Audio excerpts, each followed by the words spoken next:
Journal's Decision Makers.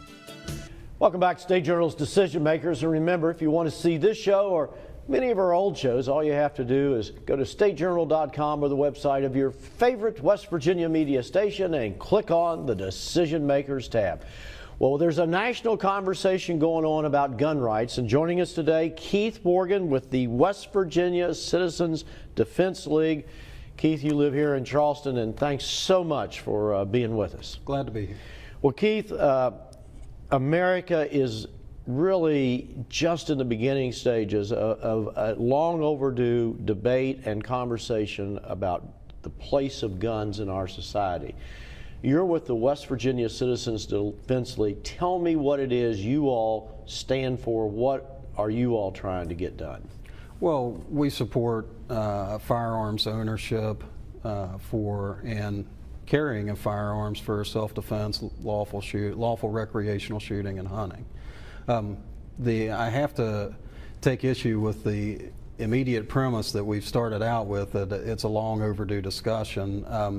The discussion is as old as the country itself.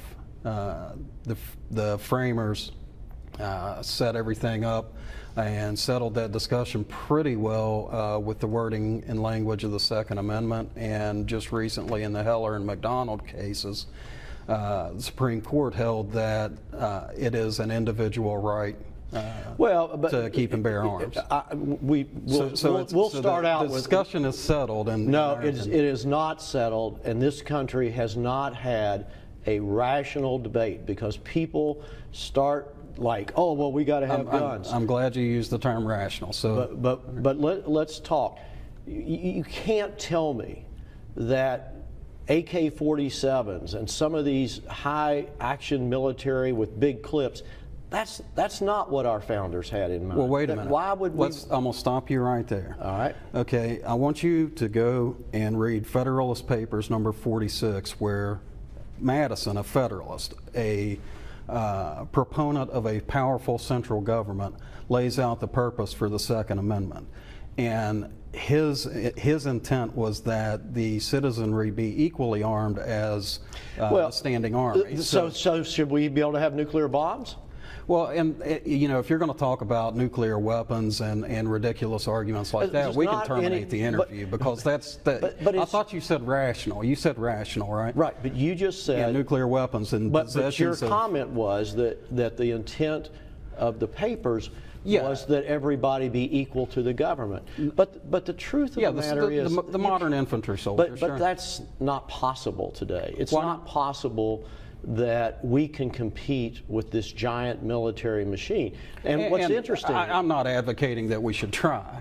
Okay, but let me talk about your argument. You're saying AK-47s and assault rifles. First off, you're using a media-coined misnomer called an assault rifle. An assault rifle is a fully automatic weapon, and those are extraordinarily difficult to keep in private hands. But nevertheless have been used in some of these recent killings. Oh, sure they have, and those are tragic. But I'm going to ask you a question. Would you support getting rid of those to the public? Absolutely not. And let me ask you a question. Do you support removing those from law enforcement?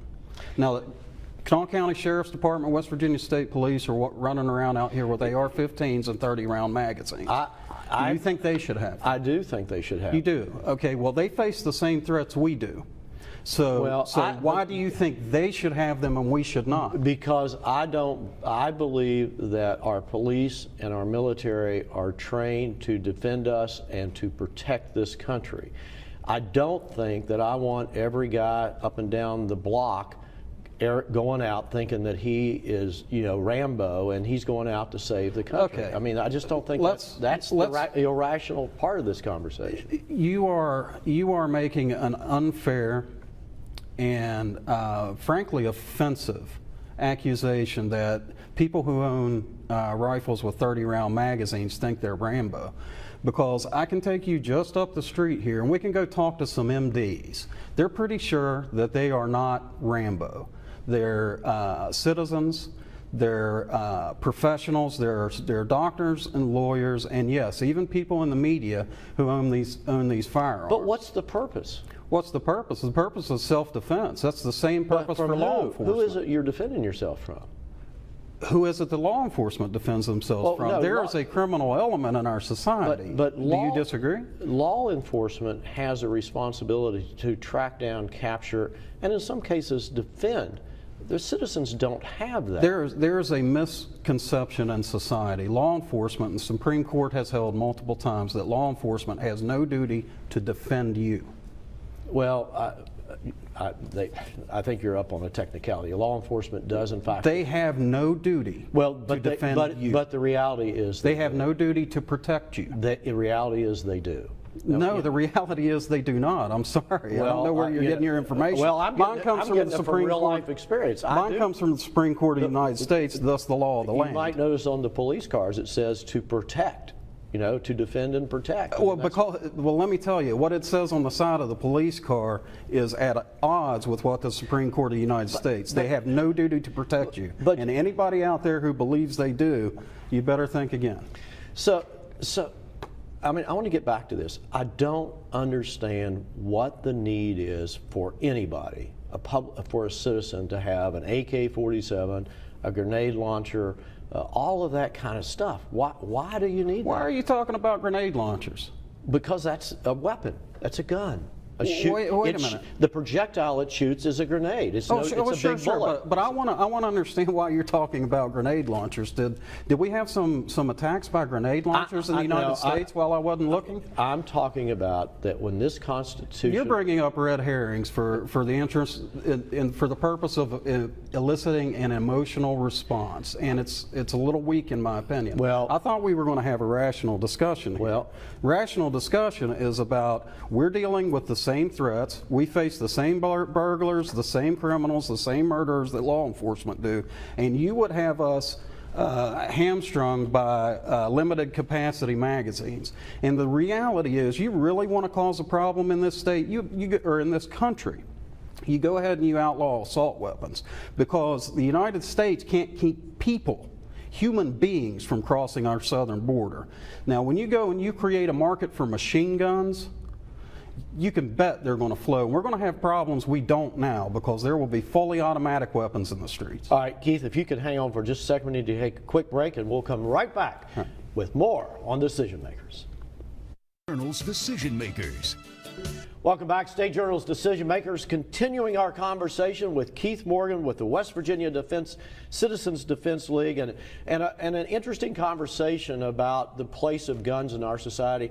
And Keith, my position is, just so I can make it clear, is it is clear to me that what has happened over the last 250 years in this country is there's been an evolution of weapons, and it was an interesting divide that you made, that a grenade launcher is not, for example, the same as an AK-47, and I was using that as an example because I believe that the original purpose was sort of this idea that America could defend itself, but today we have such a different kind of weaponry, we have such a different kind of military, and it's much different than what our founders had. And I think you can see places like Syria where you don't have to be, you can find guns and you can have a revolution against the government even if it overpowers you and still win. What I'm worried about is what the conversation we're having is, I don't want my neighbor to have an AK-47, because the problem is, as we've seen, is people go nuts. Well, wait a minute. All right, let's talk about what I think may be, now I don't know you. We've not met prior to today. Yep. You take issue, you think that your neighbor is going to go nuts with his AK-47. I'm pretty sure. Psychologists would call this issue projection, wherein you fear that if you had an if I placed an AK-47 in your hands right now, I handed you, I'm armed, I could lay a 9mm on the table right here. If I did that, would you pick it up and shoot me? That's actually scary to me. Would you pick it up and shoot me? That's scary to me. Well, you're armed right now? Well, sure. You're not? If I laid that handgun on the table right here and took 2 steps to the left, would you shoot me with it? No, I probably wouldn't. Then why would you project that onto another person?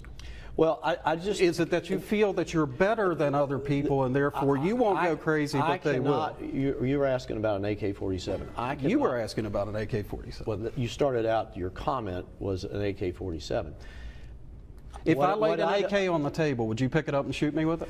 I can't imagine why anybody in this country, any citizen in this country, needs an AK-47. You're shifting, first off, the word need. I'm not going to shoot anybody with guns, so let's just be clear about that. Good. I don't think people should have them. I don't think you should have one right now. You're not going to shoot anybody, okay? But why do you think I will?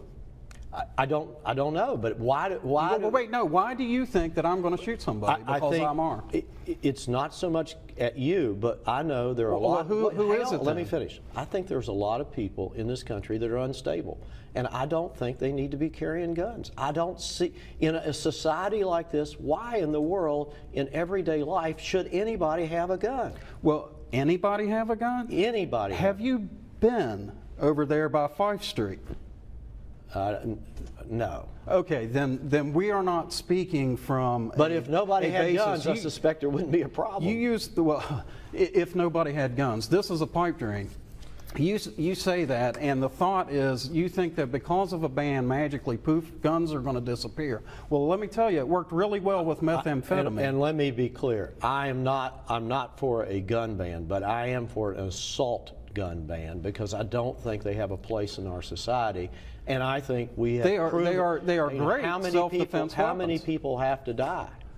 They are great self-defense weapons. Unfortunately, I've never seen them, but they've never been used in self-defense. They've only been used to kill people. That is a blatant lie. That is an absolute blatant lie, period. I can pull up hundreds, perhaps thousands in the past couple of years alone, instances of these assault weapons, which again is a misnomer. Keith Morgan, we're running out of time. Being used for self-defense in a legal manner. Thank you so much. Keith Morgan, and standing by is Rob Alsop. We'll be back after this.